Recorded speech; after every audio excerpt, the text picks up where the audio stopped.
Temos falado nas últimas semanas sobre como Jesus ele é admirável, como ele é maravilhoso, e o que tem sido o foco é a humildade de Jesus. E hoje eu gostaria de falar nisso numa outra dimensão, um pouco mais, porque não existe como a gente experimentar a presença de Deus na nossa vida sem a gente entender o que significa ser manso e humilde de coração. Então hoje vamos falar sobre Jesus, aquele que é manso e humilde de coração. Jesus é ele é o manso, ele é o humilde de coração. E eu quero, a exemplo da gente entender isso, olhar para João capítulo 13. João capítulo 13 é mais ou menos assim. Imagina uma situação. Imagina se você tivesse que deixar uma última mensagem às pessoas que você mais ama. Se você tivesse que deixar uma última mensagem às pessoas que você mais ama, se você soubesse que você fosse partir. Imagina, uma situação difícil, né? Mas esse é o ponto. João 13, Jesus sabe que ele vai voltar para o Pai. Ele não vai ficar mais aqui. Os discípulos não entendem direito, mas Jesus sabe disso. Imagina se você tivesse que deixar uma mensagem para as pessoas que você mais ama, e ela tinha que ter um significado tal que eles jamais se esqueceriam. Não é? A coisa mais importante que você teria a dizer para as pessoas mais importantes da sua vida. É isso que está acontecendo aqui em João capítulo 13. Então vamos ler. João capítulo 13, versículo 1 diz: antes da festa da Páscoa, Jesus sabia que havia chegado a sua hora de deixar este mundo e voltar para o Pai. Ele tinha amado os seus discípulos durante seu ministério na terra e os amou até o fim. Ou seja, esse amou até o fim, no original significa, e ele ia mostrar a eles a plenitude do seu amor. Então o texto está dizendo, olha, Jesus, ele sabe que tinha chegado a hora. Ele sabe que naquele momento ele iria, depois de algumas horas, ele estaria preso, ele seria crucificado, e ele sabe que ele não voltaria. Ele voltaria, lógico, ia ressuscitar, ia estar aqui 40 dias, mas seria um momento diferente agora. Então Jesus ele vai deixar uma última mensagem. Só que além disso, além de ser este momento, olha o que diz o versículo 2. Diz que estava sendo servido o jantar e o diabo já havia induzido Judas Iscariotes, filho de Simão, a trair a Jesus. Ou seja, esse é o segundo ponto. Jesus já sabe disso também. João está contando aqui, João conta dos sentimentos de Jesus. Nesse momento João não sabe, obviamente naquele momento João estava lá, mas não sabia, ninguém entendeu quem era Judas, mas Jesus fala, é aquele que eu der o pão molhado, então João sabia que era Judas, que iria traí-lo, e Jesus sabe disso. Você imagina, é um momento crítico, Jesus sabe que vai ser traído, e no versículo 3, Jesus sabia que o Pai havia colocado todas as coisas debaixo do seu poder, e que viera de Deus, estava voltando para Deus. Então você veja aqui, né, que Jesus também sabe que ele tem toda a autoridade, ele sabe quem ele é. E agora, imagina, eu fico pensando, se você tivesse toda a autoridade, todo o poder, fosse filho do Deus Todo-Poderoso, soubesse todas estas coisas, que você ia ser traído, qual seria a sua reação? Você imagina que nesse momento, não é? O que é que a gente faria? Jesus fez algo surpreendente. Jesus, nesse momento, dessa situação tensa, sabendo que ele iria voltar para o Pai, que ele tinha que amar os seus discípulos até o fim, e estava ali entre aqueles 12, aquela pessoa que Jesus confiou muito, confiou até as finanças do grupo, não é? Que o Judas cuidava da bolsa, ele que cuidava do dinheiro. Jesus tinha dado uma posição de honra para esse Judas, que era traidor. E o que faz Jesus? Versículo 4. Jesus, então, levantou-se da mesa, tirou sua capa e colocou uma toalha em volta da cintura. Então você imagina, Jesus tira a vestimenta dele, aquela vestimenta que eles usavam tudo, a túnica, e ele põe uma toalha. Então ele está... A gente vê as fotos, Jesus está ali, sempre vestido, mas ele não estava vestido, estava só com uma toalha mesmo, como um escravo. E ele foi lavar os pés dos discípulos, derramou água na bacia, e começou a lavar os pés dos seus discípulos, enxugando com a toalha que estava na cintura. E quando Jesus chegou a Simão, esse lhe disse: o Senhor vai lavar os meus pés? Do tipo, o Senhor? E Jesus respondeu: você não entende agora o que eu estou fazendo, mas um dia você vai entender. Então, Simão fala: lavar os meus pés? Não. Eu acho que eu também falaria a mesma coisa. Imagina, o Senhor é o mestre, o Senhor é maior, o Senhor tem a mais alta patente aqui. Quando que um líder, quando que um rabi, um mestre, iria lavar pés sujos de discípulos? Nunca. Lavar os meus pés? De jeito nenhum. E Jesus falou: se eu não lavar os seus pés, você não terá comunhão comigo. Aí Pedro já falou: não, Senhor, tudo bem, então lava as mãos, a cabeça, não somente os pés. Esse é o Pedro, né? E Jesus falou uma coisa tão tremenda. Ele falou: a pessoa que tomou banho completo só precisa lavar os pés para ficar totalmente limpa. Vocês estão limpos, mas nem todos. Pois Jesus sabia quem o trairia. Foi a isso que se referiu quando disse: nem todos vocês estão limpos. Então Jesus está ali e ele vai lavar os pés de Judas. Você entende? Ele vai lavar os pés de Judas. Não sei se ele já tinha, quando chegou em Pedro, já tinha lavado de Judas ou não. A gente não sabe. Mas ele lavou. Então você imagina a situação. Eu achei essa foto aqui, de Jesus lavando os pés. E eu fiquei pensando, imagina se esse é o Judas. Tem uma outra foto também que eu encontrei, que Jesus está lavando com a cabeça baixa e ele está olhando com aqueles olhos. Você já imaginou, você faria isso? Você lavaria os pés daquele que vai entregar você por dinheiro? Jesus está lavando os pés.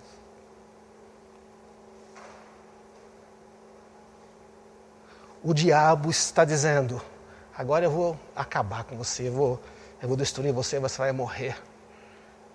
O traidor está ali. Jesus está lavando os pés de Pedro, que ia negá-lo 3 vezes. E Judas, que ia traí-lo, nunca mais voltar. Está lavando os pés daqueles que iam abandoná-lo, e ele está lavando os pés. A hora mais difícil havia chegado, ele estava ali. E Jesus escolhe o caminho da humildade. Na hora que o inimigo pensa que vai colocar Jesus para baixo, ele se abaixa e lava os pés. Os discípulos jamais esqueceriam disto.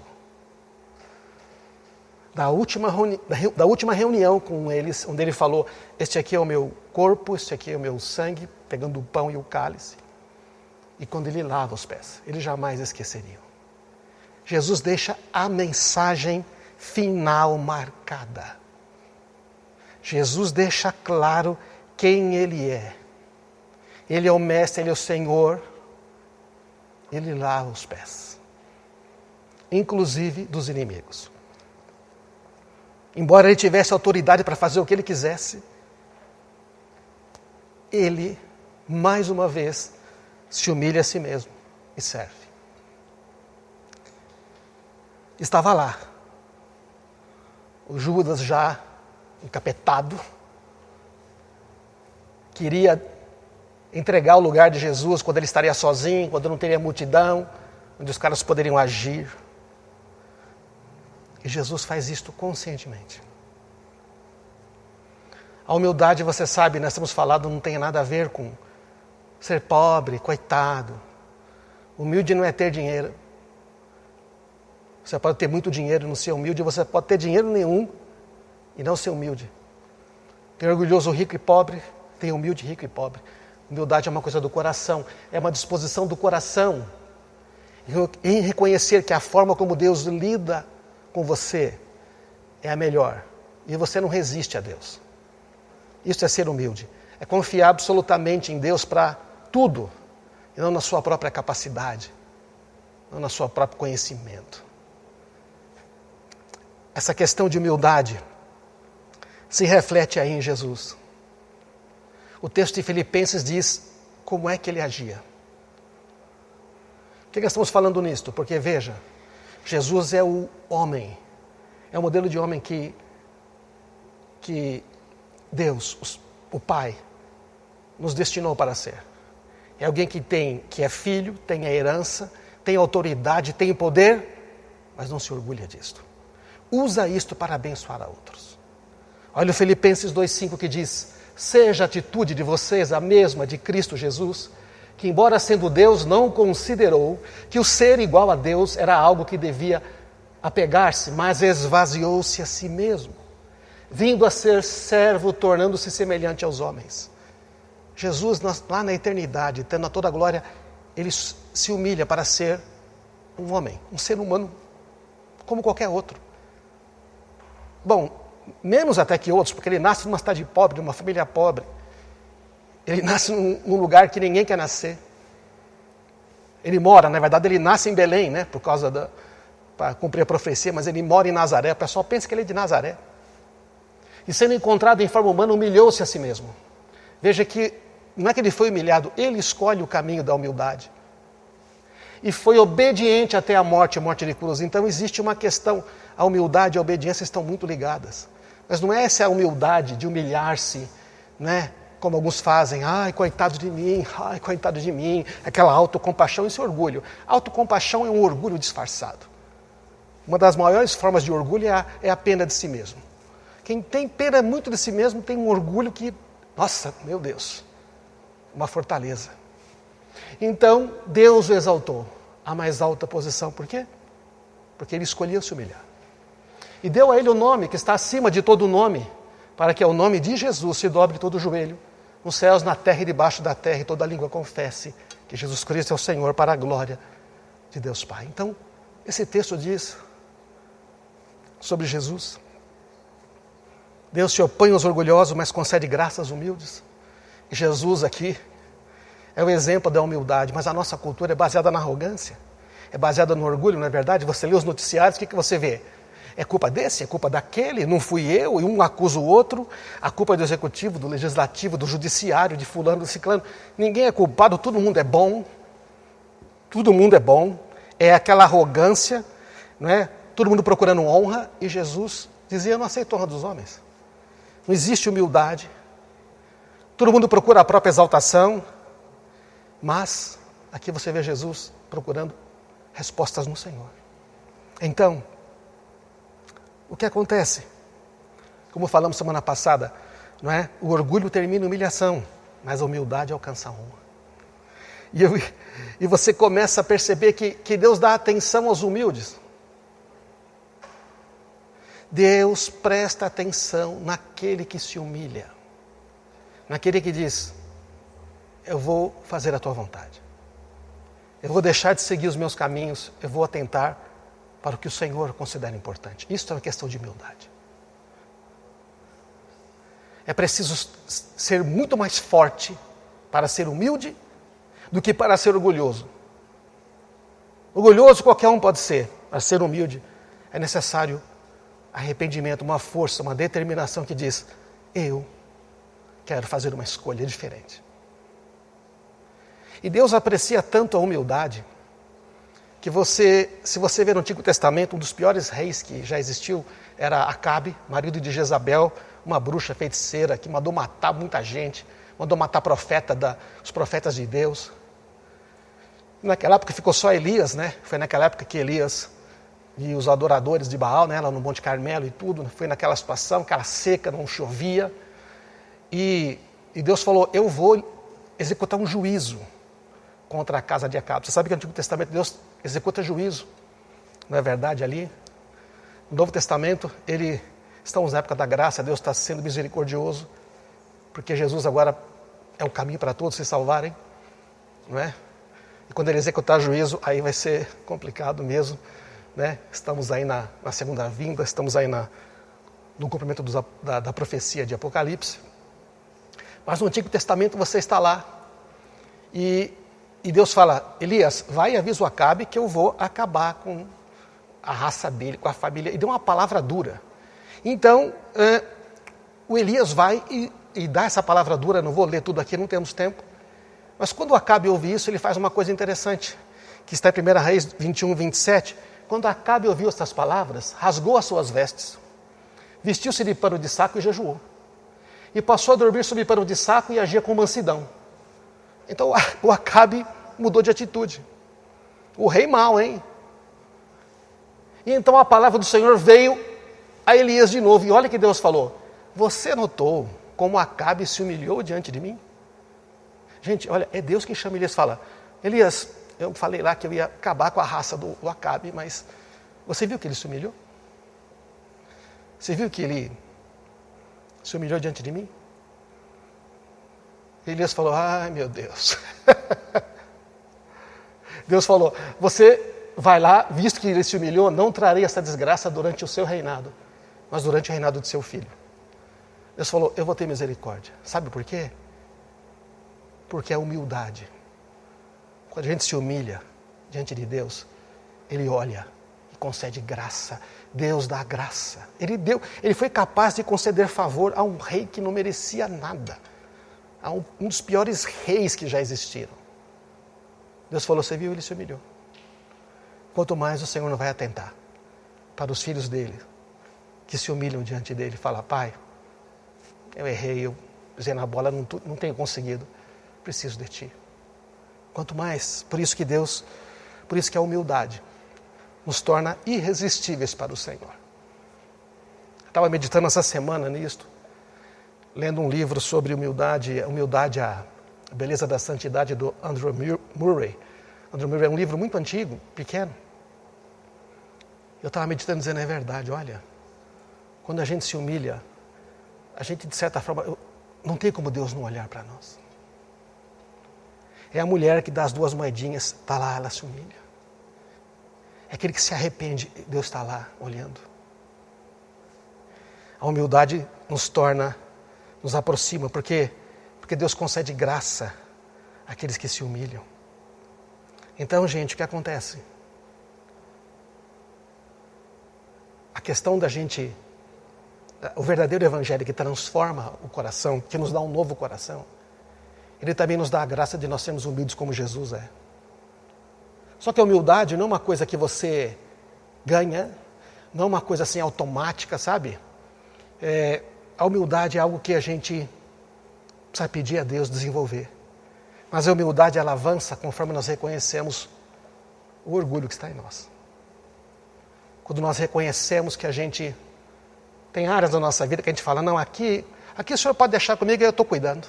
Isso aqui é meu, isso aqui, não, tranquilo, isso aqui eu estou cuidando. Mas Ele é o Senhor. Mas Ele é o Senhor, mas o Espírito Santo, ele não domina a gente, Ele não controla. O Espírito Santo, Ele guia. Qual a diferença entre um guia, alguém que guia você, e alguém que oprime você? Aquele que guia vai na frente dizendo: vem por aqui, eu sei o caminho. Aquele que controla, ele amarra você e puxa, ou então ele te chicoteia de trás dizendo: por ali. O diabo faz isto. Mas o Espírito de Deus não. O Espírito de Deus, ele guia. Ele fala mansamente. O Senhor te guiará continuamente. Não diz: o Senhor te controlará continuamente. Jesus e o reino de Deus não é baseado em controle, não é baseado em manipulação, é baseado no amor, é baseado na rendição, na adoração, no amor. Ou seja, você me segue porque você me ama. Jesus não ficava implorando para ninguém seguir. Ele dizia: eu vou por aqui.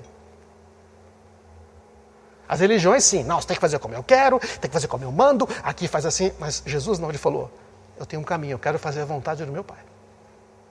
Você quer ir comigo, então me segue. Só que vai te custar muita coisa, você vai ter que renunciar a muitas coisas para ser meu discípulo. Porque se você não puder renunciar a tudo por amor de mim, você não vai conseguir ser meu discípulo. Precisa de humildade para isso. Por isso que o jovem rico não consegue, o pessoal que queria enterrar pai e mãe, queria fazer negócios, esse pessoal não consegue. Então a humildade é um grande desafio da vida cristã. Quando a gente diz, quando Paulo fala: não sou mais eu que vivo, mas Cristo vive em mim. Ele está dizendo: eu não escolho mais fazer a minha vontade. Os meus planos, eu morri para mim mesmo. Porque a vontade dele é melhor. Ele sabe o que é melhor para mim. Os planos dele são incontáveis. Quando Deus fala que os planos são incontáveis, no texto do Salmo 139, Ele está dizendo, mesmo que você faça muita besteira, eu consigo consertar todas elas quando você se volta para mim. Porque eu tenho muitos planos, meus pensamentos sobre você são maravilhosos. Mesmo que você tenha entortado toda a sua vida, o Senhor fala, se você me seguir, eu conserto para você. Mas a humildade é a gente confiar nele, não é? A humildade é a única coisa. A humildade é o solo onde a graça floresce. Graça, ela só dá frutos no solo da humildade. Graça não prospera no solo do orgulho. Então, a humildade é permitir que Ele seja em nós. Como nós cantamos, seja tudo em mim, seja tudo em mim. Isso precisa a humildade, aquele sentimento.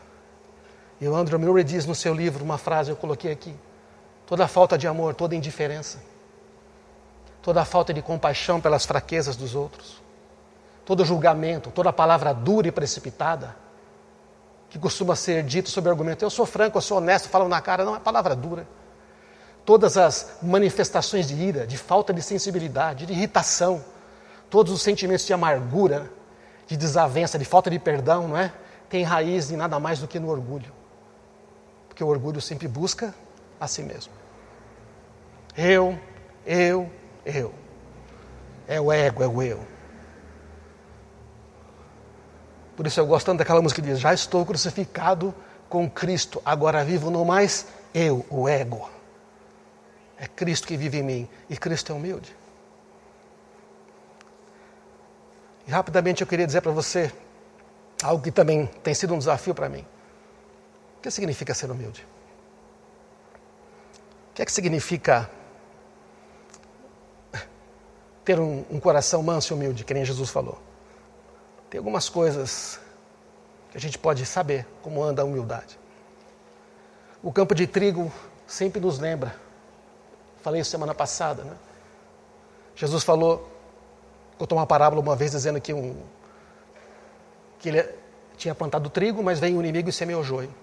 Falou, vamos arrancar. Falou, não. Agora a planta está pequena. Você não sabe o que é joio, o que é trigo. Eles são quase a mesma coisa. Espera a colheita. Por quê? Porque quando amadurece, o trigo se inclina pelo peso dos frutos. E o joio fica retão. Aí você vai e corta o joio, que ele está lá parecendo todo empinado. Porque ele não se dobra. Joio não se humilha. Joio não se humilha. Aí você corta e põe no lixo, queima. Aí você recolhe o trigo nos celeiros do meu pai.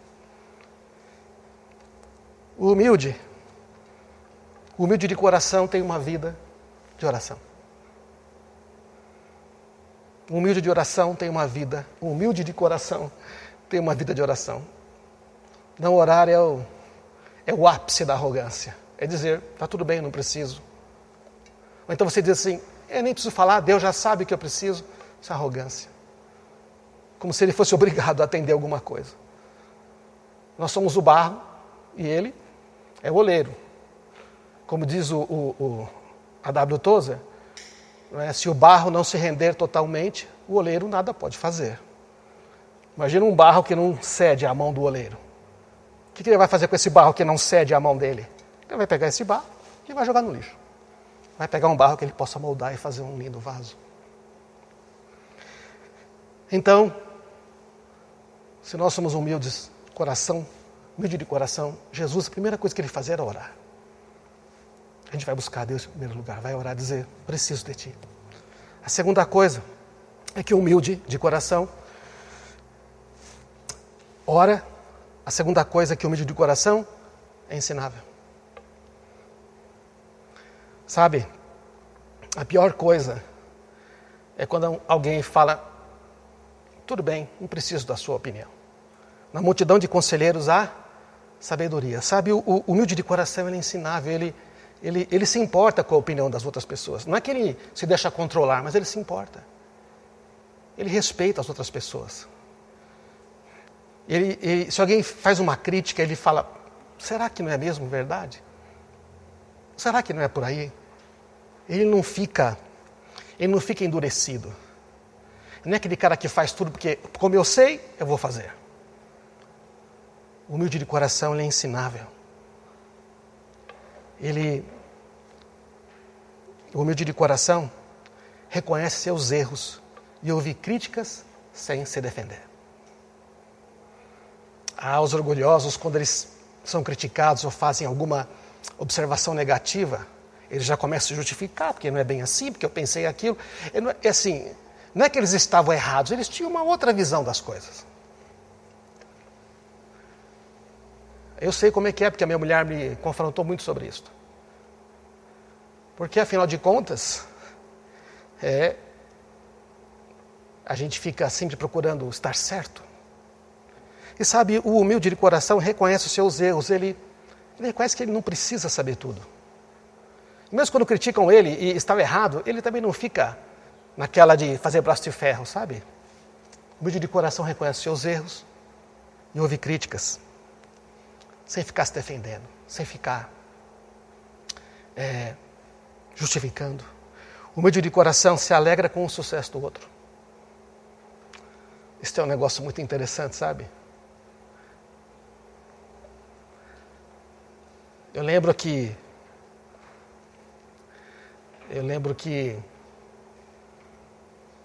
muitos anos atrás, quando eu fui ordenado pastor, eu lembro que eu nem queria ser ordenado pastor, eu estava questionando até o próprio Carlos Alberto e tudo e tal. E quando eu fui questionar de novo, o senhor falou comigo, então, você está questionando a ele ou você está questionando a mim? Ele falou, tá bom, senhor. O que é mais difícil para você? Eu falei, é mais difícil ser pastor, muito mais difícil. Eu falei, então, ele falou, tá bom. Mas eu lembro que quando eu fui ordenado pastor e as pessoas vieram cumprimentar tudo, teve umas 2 pessoas que eram meus amigos e não conseguiram me cumprimentar. Eles eram meus amigos, eles estavam sempre comigo, então a gente pensava, né? Não conseguiu me cumprimentar, sabe por quê? Porque tudo que ele mais queria era ser pastor. E eu, um cara desconhecido, de bastidor, que não parecia, nunca falava em público, nada. Sou ordenado pastor. Como diz o Carlos Alberto, né? Pastor é o que ele faz, não é porque ele fala, deixa ele falar. E eu lembro que foi muito difícil. Depois ele me cumprimentou, Deus levou ele à maturidade, né? Os 2 se tornaram pastores, mas naquele dia foi difícil, porque eu fiquei pensando, puxa, fiquei chateado, mas, sabe, eu também me lembro de quando algumas vezes outras pessoas tiveram sucesso naquilo que eu queria ter sucesso, eu fiquei assim, puxa, eu queria tanto isso, mas por que Deus deu para o outro e não deu para mim?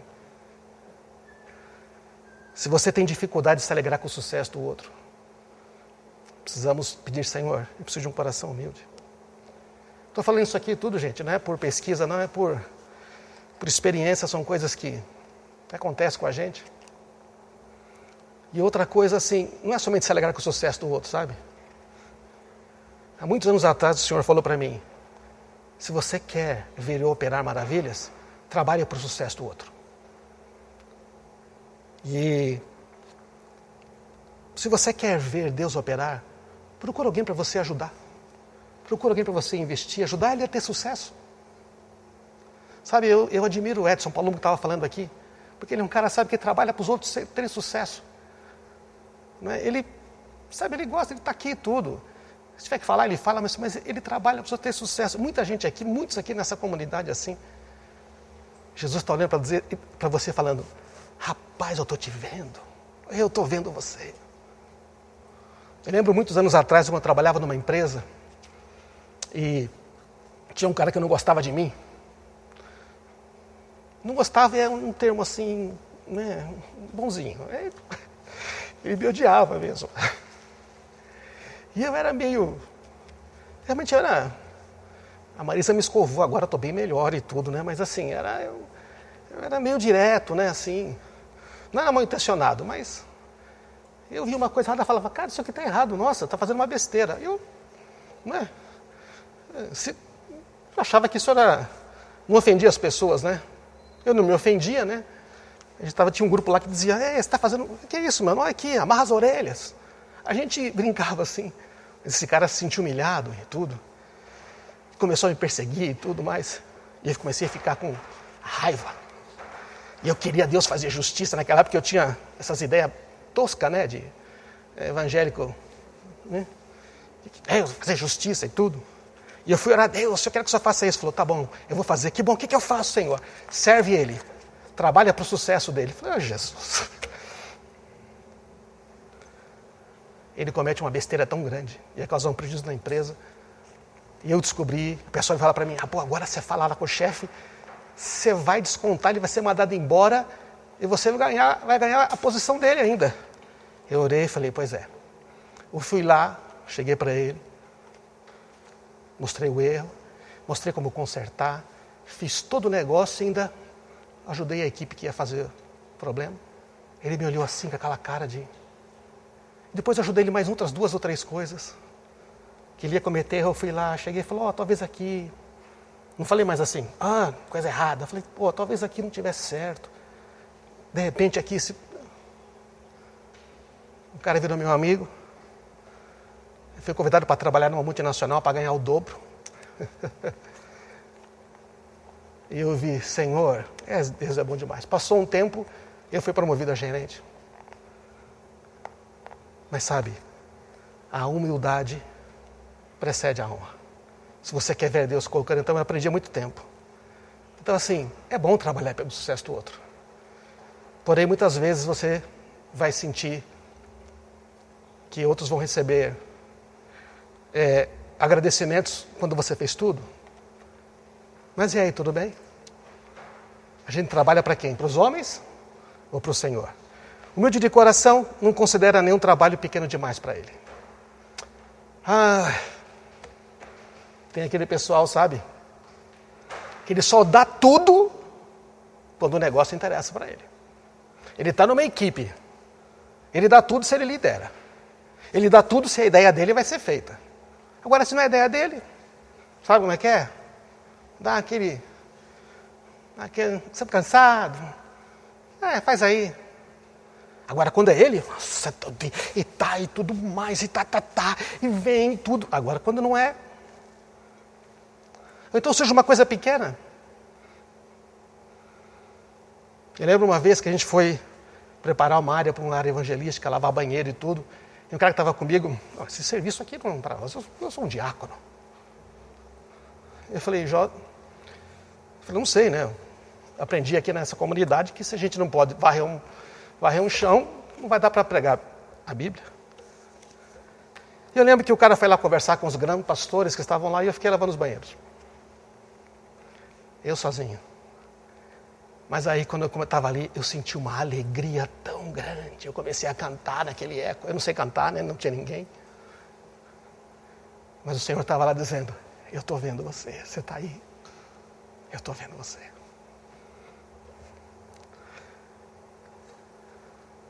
Humilde de coração não se ofende facilmente, sempre perdoa. O orgulhoso sempre se ofende. Demora para perdoar. Porque eu estou certo, porque não devia ser assim. Fica bicudo. Quer punir o outro. Marido orgulhoso quer punir a mulher. Mulher orgulhosa quer punir. Fica mudo. Dá aqueles... fui muito injustiçado. Foi. Humilde de coração não se ofende facilmente. Você imagina Jesus? Jesus está lá na cruz, foi chicoteado, foi cuspido, pai, uma injustiça. E ele falou, Pai, perdoa. Eles não sabem o que fazem. Pai, perdoa. Como assim, Pai, perdoa? A primeira vez que eu li, eu falei, não dá muita raiva. É que nem aqueles filmes americanos cheios de vingança que, né, o cara é muito injustiçado, depois ele vai lá, mata todo mundo e tal. Aí você fala, yes! Só que Jesus não faz isso. O humilde de coração não se ofende facilmente. Quanto mais fácil quanto mais fácil somos de ser ofendidos, mais o orgulho está dominando o nosso coração. Não é que a gente não vai se ofender. Mas mesmo que é ofendido, perdoa. O quanto antes. Quanto antes você ficar livre, melhor, porque você continua caminhando. E por último, o humilde de coração é grato e satisfeito com o que tem e com quem é. O humilde de coração, ele fala, obrigado, Senhor. Se ele está andando com um carro muito ruim, quebrado, que não abre uma porta, ele fala, obrigado, Senhor. Se ele está com um carro zero, ele fala, obrigado, Senhor. Se tem pão com ovo, obrigado, Senhor. Se tem churrasco, obrigado, Senhor. O humilde, ele não quer ser a outra pessoa. Ele tem alegria porque ele diz, Senhor, o Senhor me fez de modo maravilhoso, eu sei que eu tenho um propósito. Quem está sempre se comparando, está sempre insatisfeito, né, gente? Esse é orgulho. Estamos dizendo, Deus, o Senhor fez errado, o Senhor me fez de um jeito, o Senhor foi injusto comigo, deu mais para Ele do que para mim. Em vez de buscar em Deus o que é todas as coisas maravilhosas que Ele já pôs em você, que você não descobriu ainda, porque Ele fez.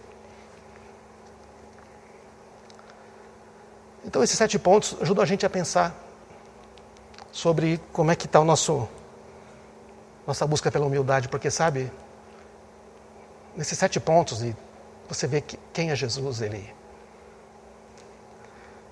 quem é Jesus. E quando a gente crê nele, nós podemos ser semelhantes a ele. Então, encerrando aqui, lembra o texto de Filipenses 2, no começo dizia, nada façam por ambição egoísta ou por vaidade, mas humildemente considere os outros superiores a si mesmo. Porque quando a gente não considera que o outro é importante, a gente está sendo egoísta, ambicioso, vaidoso, orgulhoso. Cada um cuide não só dos seus interesses, mas também dos interesses dos outros. O humilde, ele pensa nos outros. Por isso que o Evangelho tem uma essência, os outros, o próximo. Mas o orgulhoso, ele pensa nele primeiro. E se não sair do jeito dele, se não for conforme ele tem muita dificuldade em colaborar. Tem muita dificuldade em cooperar. Seja a atitude de vocês a mesma de Cristo Jesus. É o texto que nós já lemos. Que esvaziou a si mesmo. E ele foi exaltado pelo Pai. Ser humilde não é então pensar menos de si mesmo, é pensar menos em si mesmo. Em outras pessoas. E agora eu queria, terminando aqui, lembrar de como Jesus falava dele mesmo, sabe? Jesus falava dele mesmo. No Evangelho de João, Jesus, quando fala dele mesmo, ele fala muitas vezes não e nada.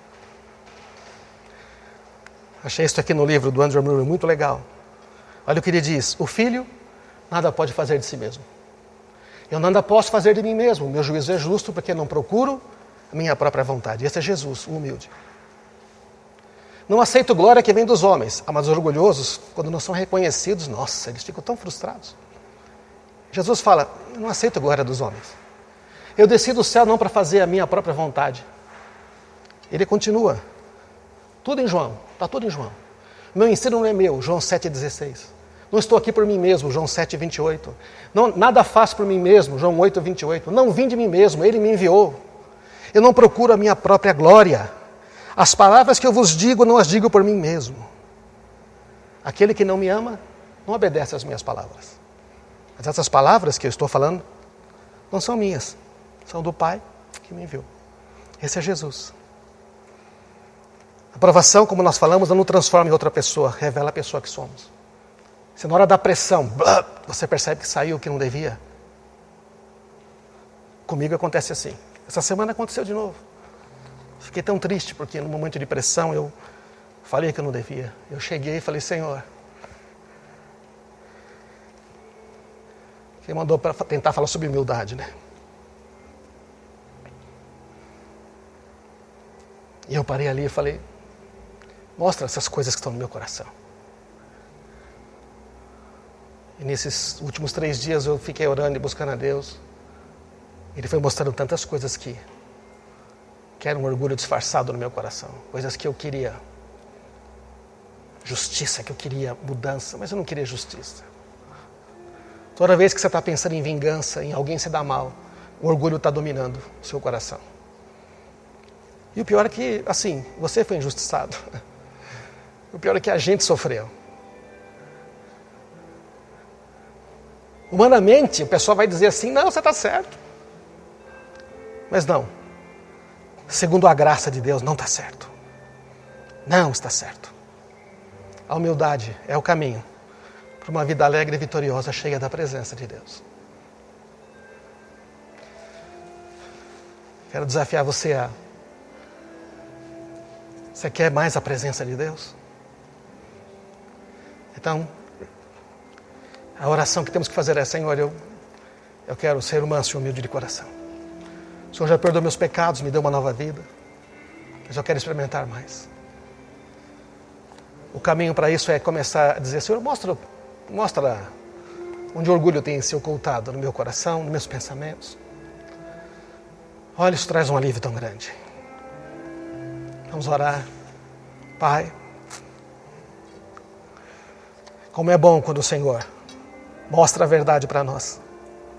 Na Tua luz veremos a luz, diz a Tua palavra. Ilumina os nossos corações e pensamentos nesta noite. A gente vai tomar a ceia agora. Tu és aquele que é manso e humilde de coração. O Senhor lavou os pés dos discípulos. E naquela noite o Senhor falou, estão vendo, eu sou o Mestre e o Senhor, e é verdade. E eu lavei os pés de vocês, para que vocês também façam a mesma coisa que eu fiz uns com os outros. Amem-se uns aos outros. Lavem os pés uns dos outros. Considerem o outro superior. Trabalhe para o sucesso do outro. Fique feliz quando ele se der bem. Ajude ele. Não o condene e perdoe rápido. Então, Senhor, ajuda-nos a ser assim. Porque assim nós vamos experimentar a Tua presença, a Tua alegria de uma maneira tão sobrenatural e poderosa. Nesse momento de crise pela qual estamos passando, de enfermidades e doenças, de depressões, somente os mansos e humildes vão permanecer, Senhor. Aqueles que se dobram diante de Ti. Obrigado, Pai, pela bondade. Obrigado pelo perdão dos pecados. Obrigado por perdoar sempre. Tu és tão humilde, Pai, que o Senhor perdoa sempre as mesmas coisas tantas vezes. E às vezes nós não perdoamos 2 vezes o irmão. Mas o Senhor perdoa sempre. E correndo o risco da gente errar de novo. Ajuda-nos nisto, Pai, no nome de Jesus, Teu Filho. No nome de Jesus, Teu Filho. Amém.